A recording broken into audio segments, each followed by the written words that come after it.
With Season 1 coming to a close soon, this week has a 2-for-1 special.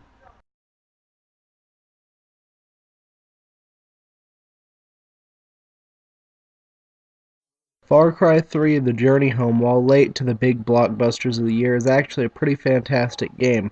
I was utterly surprised to find that this was better than I expected it to be, and this is coming from someone who thought Far Cry 2 was very far from desirable.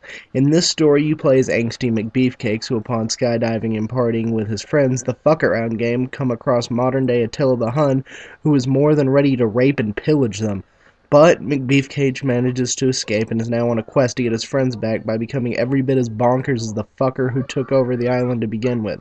I like the fact that as you progress in the leveling system, your character starts to become less and less sane.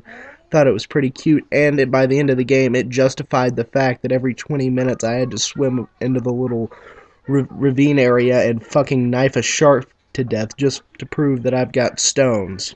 The ending to this game is fucked, as you can either get laid and die, or escape the island and be a virgin party boy forever and doom himself to the life of the situation from Jersey Shore.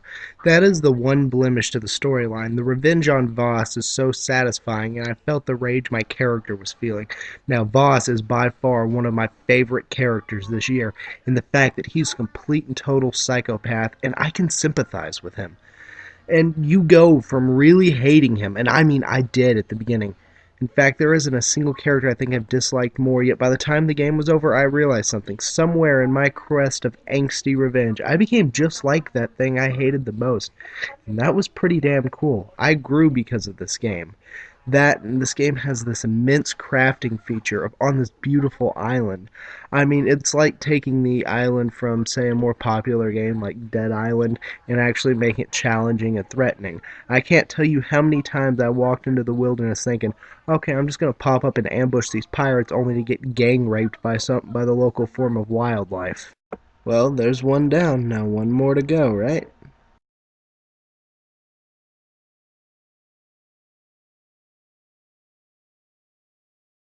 Assassin's Creed. Now, this is a franchise that I have history with. You see, I played the first one a few years ago while I stayed over at my brother's house during the weekend. I got really into the storyline of that one, so much so that I had to pre-order the second one and get it the day it came out. I bought all the DLC as soon as it came out for the second one, and I loved the second one. Ezio was a character that I just clicked with. He was like a Renaissance James Bond in several ways. And unfortunately, the sequels that came out with him, I played through them, but I really didn't like them.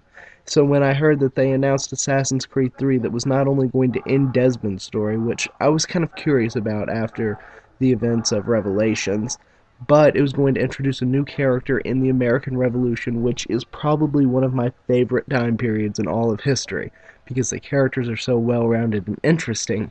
I thought to myself, there is no way they could get this wrong. Fortunately, I forgot about the whole Desmond alien plot thingy coming to full circle, and the fact that they just pulled 90% of this game out of their ass.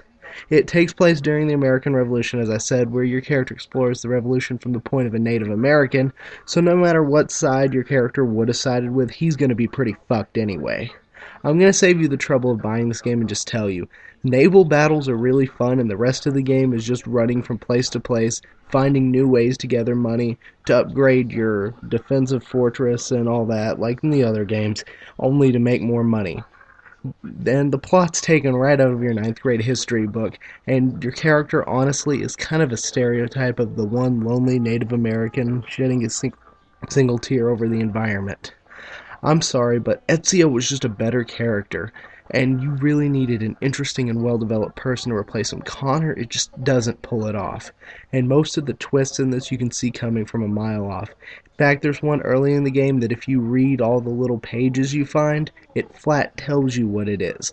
This isn't a bad game per se, it just isn't the sequel that Assassin's Creed 2 really needed. Well, I just made it through the inevitable menage a trois episode, and sadly, all I got to use was my hands.